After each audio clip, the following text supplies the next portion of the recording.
سے یہ بات ثابت ہے کہ وہ مسجد سے باہر گلیوں میں، گھروں پر، بازاروں میں گشت کرتے تھے اور لوگوں سے کہتے تھے کہ آؤ ہمارے ساتھ. صحابہ سے فرماتے تھے. یہ بھی ذہن میں رہے کہ آج کل کے لوگوں کے غلط خیالات سے متاثر مت ہونا، جن کا خیال یہ ہے کہ دعوت تو غیر مسلموں کے لیے ہوتی ہے اور صحابہ تو غیروں کو دعوت دیتے تھے، یہ دعوت کا کام کرتے ہیں، کہتے ہیں کہ ایمان والوں میں محنت کرتے ہیں. حالانکہ ایسا نہیں ہے. ایمان لانے کا حکم ایمان والوں کے لیے ہے. صحابہ کی محنت کا بڑا حصہ وہ ہے جو محنت صحابہ پر کرتے تھے. صحابہ محنت صحابہ پر بھی کرتے تھے. بے شک وہ ہر ماحول میں جا کر دعوت دے کر ساری انسانیت کو لانا چاہتے تھے ہدایت پر، لیکن وہ محنت جو صحابہ کے ذمے صحابہ کے لیے تھی، کیونکہ اللہ کا حکم ہے ایمان والو تم ایمان لاؤ، ایمان والو تم ایمان لاؤ. اس حکم کو صحابہ کیسے پورا کرتے تھے؟ یہ صحابہ کرام مسجد میں ایمان کے حلقے قائم کرتے اور صحابہ سے ملاقاتیں کر کے کہتے آؤ ہمارے ساتھ تھوڑی دیر کے لیے میرے پر ایمان لے آویں. عبداللہ بن رواحہ، معاذ بن جبل، عمر بن خطاب، ان کا سب کا معمول یہ تھا کہ یہ گلیوں میں، بازاروں میں گشت کرتے، ہاتھ پکڑتے صحابہ کے اور کہتے تھوڑی دیر کے لیے ہمارے ساتھ آ جاؤ، اب رب پر ایمان لائیں گے. معلوم ہوتا ہے کہ ایمان لانے کا طریقہ یہ تھا، اور ایمان میں کمال پیدا کرنے کا اور ایمان کو بڑھانے کا طریقہ یہ تھا. عمر رضی اللہ تعالی عنہ ایک کی خوشامد کرتے، ہاتھ پکڑتے اور کہتے کہ تھوڑی دیر کے لیے ہمارے ساتھ آ جاؤ، ایمان لائیں گے. پھر یہ فرماتے تھے کہ یہ کام میں اس لیے کرتا ہوں تاکہ میرے ایمان میں زیادتی ہو، یہ کام میں اس لیے کرتا ہوں تاکہ میرے ایمان میں زیادتی ہو. میرے دوستو عزیزو، میں نے پہلی بات عرض کی ہے، دعوت کا پہلی صفت، کیونکہ دعوت سے تربیت مطلوب ہے، صرف بات پہنچانا مطلوب نہیں ہے. کان میں بات ڈالنا تبلیغ نہیں ہے، دلوں میں اتارنا تبلیغ ہے. کان میں بات ڈالنا تبلیغ، مولانا کا ملفوظ ہے کہ تبلیغ دلوں میں اتارنے کے لیے ہے، صرف کان میں بات ڈالنے کے لیے نہیں ہے. ہم ملاقاتیں کرتے ہیں ملاقاتوں کے لیے، ملاقات کرتے ہیں بات پہنچانے کے لیے، حالانکہ ملاقات مسجد کے ماحول میں لانے کے لیے ہے. اس لیے کہ تبلیغ سے تربیت مقصود ہے، اور تربیت کی جگہ صرف مسجد ہے. تربیت کی جگہ صرف مسجد ہے.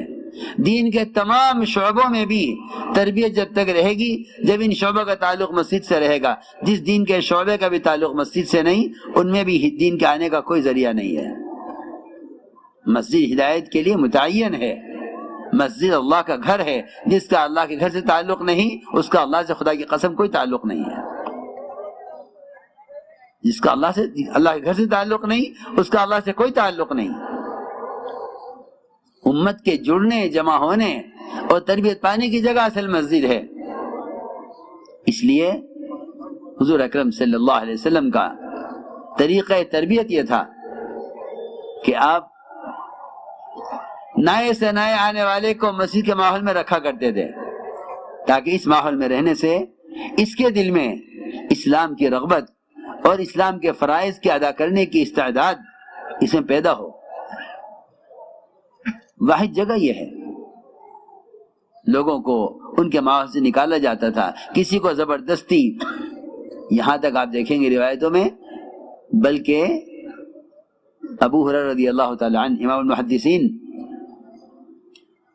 وَكُنْتُمْ خَيْرَ أُمَّةٍ أُخْرِجَتْ لِلنَّاسِ، اس کی تفسیر میں خود فرماتے ہیں ابو ہریرہ رضی اللہ تعالی عنہ کہ اس سے وہ لوگ مراد ہیں، اس سے وہی لوگ مراد ہیں جو لوگوں کو کسی بھی طرح خوشامد کر کے، کوشش کر کے، بلکہ کفار کو قید کر کے بھی لایا جاتا تھا اس ماحول میں، تاکہ یہ اس ماحول میں آ کر اسلام کو سمجھیں. یہاں تک ہے قرآن نے کہا ہے کہ اگر تم سے کوئی پناہ چاہتا ہے تو پناہ دو تاکہ تمہارے ماحول میں آ کر قرآن سنے. یہ چیزیں وجود میں لانی ہیں. اس باب کو بھلا دیا گیا بالکل.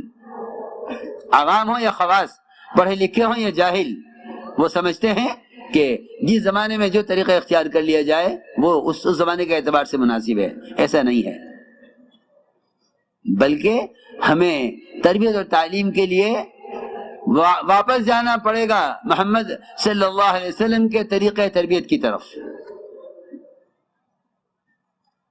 امام المحدثین ابو رضی اللہ تعالیٰ عنہ وہ اس آیت کی تفسیر خود کرتے ہیں.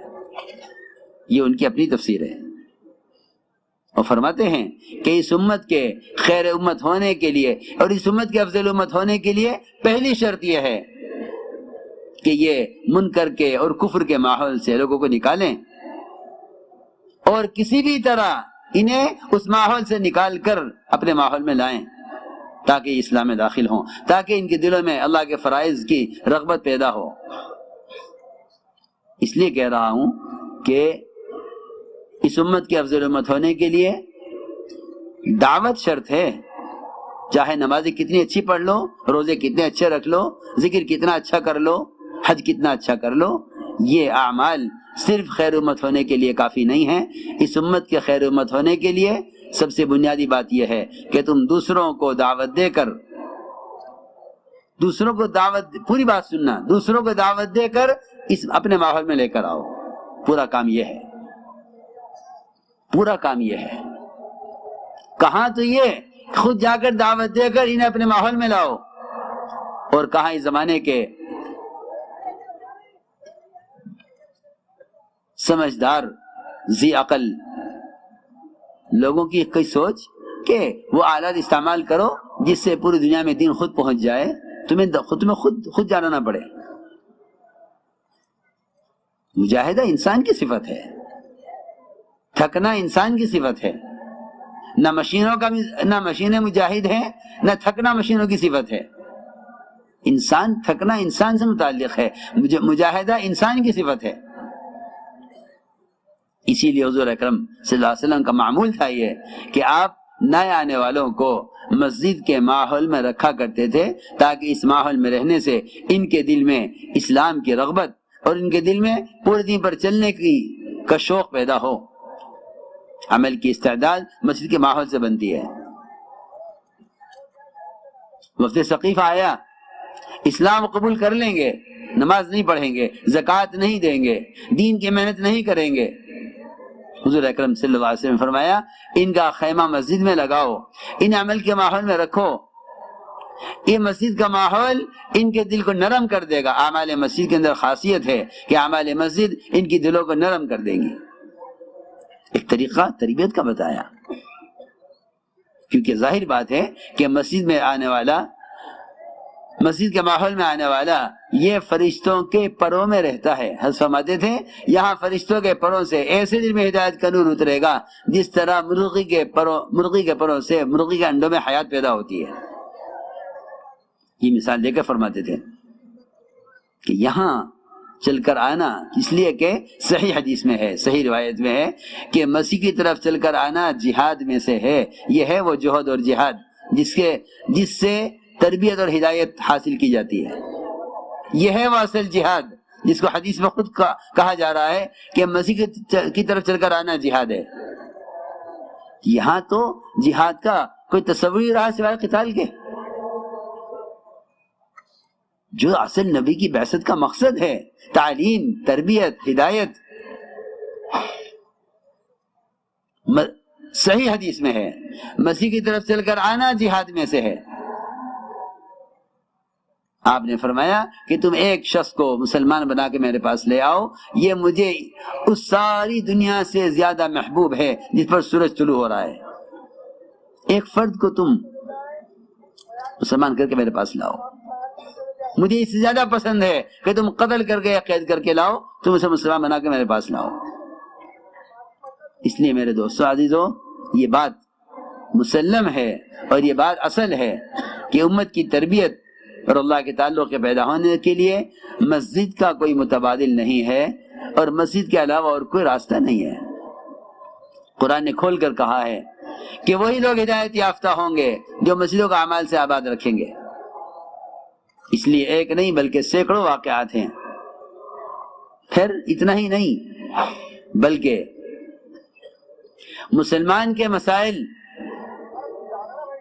بارشیں وقت پر ہوں، سیلاب نہ آیا کریں، زلزلے نہ ہوا کریں، مقدمات نہ پڑا کریں، بیماریاں نہ آیا کریں، قرضے نہ چڑھا کریں، الگ الگ الگ الگ الگ ساری ان مسائل کو مسجد سے حل کرا کے دکھلایا حضور اکرم صلی اللہ علیہ وسلم نے۔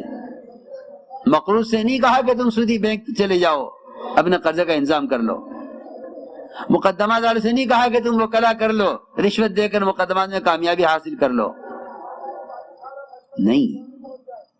مقروض سے نہیں کہا کہ تم کوئی سبب اختیار کر لو، بلکہ ان سب کو مسجد کی طرف آنے کا حکم دیا۔ صحابہ عادی تھے اس کے کہ جب کوئی بات پیش آتی تھی تو سیدھے مسجد جاتے تھے، کیونکہ مسجد میں آنا اللہ سے کہنا ہے، اور وزیر کوٹھی میں جانا تو وزیر سے کہنا ہے، سیدھی بات ہے۔ یہ فیصلہ کرو کہ اللہ سے کہنا ہے یا اللہ کے غیر سے کہنا ہے۔ صحابہ اس کے عادی تھے۔ ابو امامہ باہر رضی اللہ تعالیٰ عنہ قرضہ اتنا ہو گیا کہ اس کی ادائیگی کی کوئی شکل نہیں تھی۔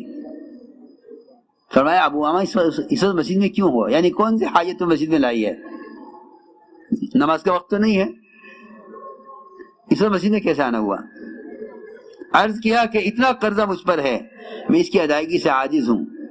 اے ابو ماما، ہم تمہیں ایسی دعا نہ سکھلا دیں کہ اگر تمہارے اوپر یمن کے پہاڑ کے برابر بھی قرضہ ہو تو ادا ہو جائے؟ آپ نے دعا تعلیم دی، دعا سکھلائی۔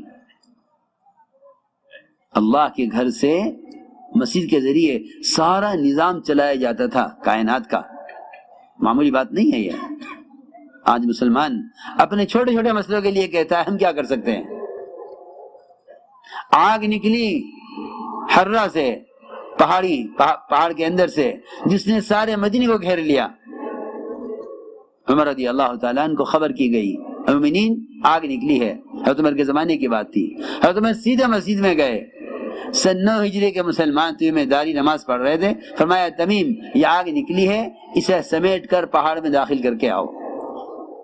حضرت دائی نے فرمایا یہ تو کوئی مشکل کام نہیں ہے، یہ ایک چنگاری ہے، اس چنگاری کو پہاڑ میں داخل کرنا کون سا مشکل کام ہے؟ وہ گئے اور آگ کو سمیٹ کر ایسا لے گئے جیسے چرواہا بکریوں کو سمیٹ لیتا ہے۔ آگے آگے آگ تھی، پیچھے بھی ذمہ داری، اس آگ کو گھیر کر لے جا رہے تھے۔ جب یہ امت مسجد سے جڑی ہوئی تھی تو اللہ تعالیٰ نے کائنات کے نظام سارا ان مسجد والوں کے حوالے کیا ہوا تھا۔ تم جس طرح چاہو رہو، جس طرح چاہو ہوائیں چلاؤ، جب چاہو بارش لو، جب چاہو بارش کو روک لو۔ یہ ایک عام مزاج تھا۔ بارش بند ہو گئی، صحابی نے مسجد کے دروازے پر آ کر کہا کہ یا رسول اللہ جانور ہلاک ہو رہے ہیں، کھیتیاں سوکھ رہی ہیں۔ ابھی آپ نے دعا سے ہاتھ نیچے نہیں کیے تھے کہ بارش کے قطرے آپ کی داڑھی سے بہ رہے تھے۔ اگلا جمعہ آ گیا، اگلے جمعہ میں دوسرا آدمی آیا، آ کر عرض کیا کہ جانور ہلاک ہونے لگے ہیں، پانی بھر گیا ہے، کھیتیاں ڈوب گئی ہیں، راستے بند ہو گئے ہیں، دعا کیجئے بارش بند ہو جائے۔ صحابہ فرماتے ہیں ہم مسجد سے نکلے تو دھوپ میں چل رہے تھے۔ یہ ایک ایسا نہیں ہے کہ یہ تو صحابی تھے ہو گیا اور وہ تو اللہ کے نبی تھے اس لیے ہو گیا، ایسا نہیں ہے، بلکہ قیامت تک کے لیے سمت کو اس کے مسائل کے حل کے لیے اعمال مسجد سے اس کو جوڑا گیا تھا کہ تم حاجت لے کر مسجد میں آؤ۔ حضور اکرم صلی اللہ علیہ وسلم نے اس کا عادی بنایا تھا صحابہ کو۔ دریائے نیل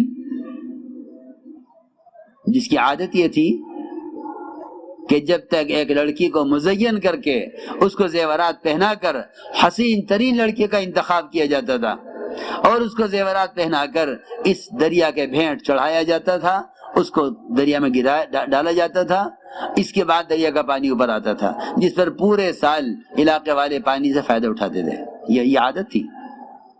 اسلام آیا، اسلام نے آ کر جاہلیت کی رسومات کو ختم کیا، اس لیے کہ جاہلیت اور کفر کی رسومات وہ نقصان اور پریشانیوں کا راستہ ہے، اسلام امن و ہدایت کا راستہ ہے۔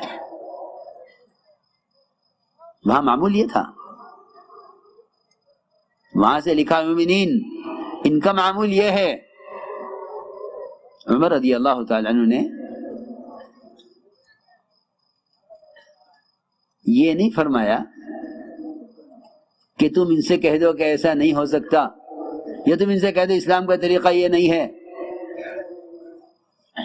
بلکہ عمر رضی اللہ تعالی عنہ نے مسجد نبوی سے براہ راست خط لکھا دریا کے نام، خط لکھا دریا کے نام۔ دریا کوئی انسان ہے، کوئی پڑھا لکھا آدمی ہے جسے خط لکھا جائے؟ وہاں والوں کے نام خط نہیں لکھا کہ میں تمہیں یہ نصیحت کرتا ہوں کہ یہ مت کرو، یہ نہیں لکھا کہ اسلام کا طریقہ یہ نہیں ہے، خط لکھا براہ راست دریا کو کہ اے دریا، میں تجھے مخاطب کر کے کہتا ہوں، اگر تو ایک قطرہ بھی اللہ کے حکم کے بغیر بہہ سکتا ہے تو بہہ کر دکھلا، اور اگر تیرا بہنا اللہ کے حکم سے ہے تو میں عمر ابن خطاب تجھ سے کہتا ہوں کہ اپنی عادت ختم کر۔ سنو، دریا کے نام خط، اور خط کو دریا میں ڈال دیا جائے، یہ دریا ہمارے خط پر ہمارے تابع ہو کر چلے گا، یہ دریا اپنی عادت پر نہیں چلے گا، کیونکہ ہم مسجد سے اس کو خط لکھ رہے ہیں۔ سوچو، کوئی ہے تصوری زمانے میں اس کا؟ جب مسلمان کے دل میں یہ بات بیٹھی ہوئی ہو، حکام چاہیں گے تو ہوگا، یہ ہمارے فیور میں ہوں گے تو ہوگا، اگر حکام چاہیں گے تو ہوگا۔ ایسے لوگوں کو اللہ کی ذات سے فائدہ اٹھانے کے راستے خدا کی قسم کبھی نظر نہیں آ سکتے، کبھی نظر نہیں آ سکتے۔ تم اللہ کے گھر تو آؤ حاجت لے کر۔ ہم سمجھتے تھے اگر ایمان ہوتا تو حاجت لے کے مسجد میں آتا، اگر ایمان ہوتا تو حاجت کو لے کر مسجد میں آتا، اے اللہ روزے کے ساتھ تیرے گھر میں پڑا ہوا ہوں، تو مسئلے کو حل کر۔ ایمان نہیں ہے، اس لیے بھوک ہڑتال کر کے وزراء کی کوٹھیوں پر اپنے مطالبے رکھتے ہیں۔ یہ بھوکے ہیں، وہ اندر کھانے کھا رہے ہیں، یہ بھوکے ہیں، ان سے مطالبہ کر رہے ہیں، ان مسلمانوں کی بھوک کی کوئی پرواہ نہیں ہے۔ اگر ایمان ہوتا تو روزہ رکھ کر اللہ کے گھر میں آگے بڑھتا، ایمان نہیں ہے اس لیے بھوک ہڑتال کر کے احتجاج کرتے ہیں، اس سے کوئی فائدہ نہیں ہے۔ کیوں؟ اس لیے کہ اللہ کا دستور ہے، جو اللہ کے غیر سے مطالبہ کرتا ہے یا اللہ کے غیر سے امید کرتا ہے، اللہ اسے اپنے غیر کے حوالے کر دیتے ہیں۔ اس لیے حضور اکرم صلی اللہ علیہ وسلم نے اپنے صحابہ کو اس کا عادی بنایا تھا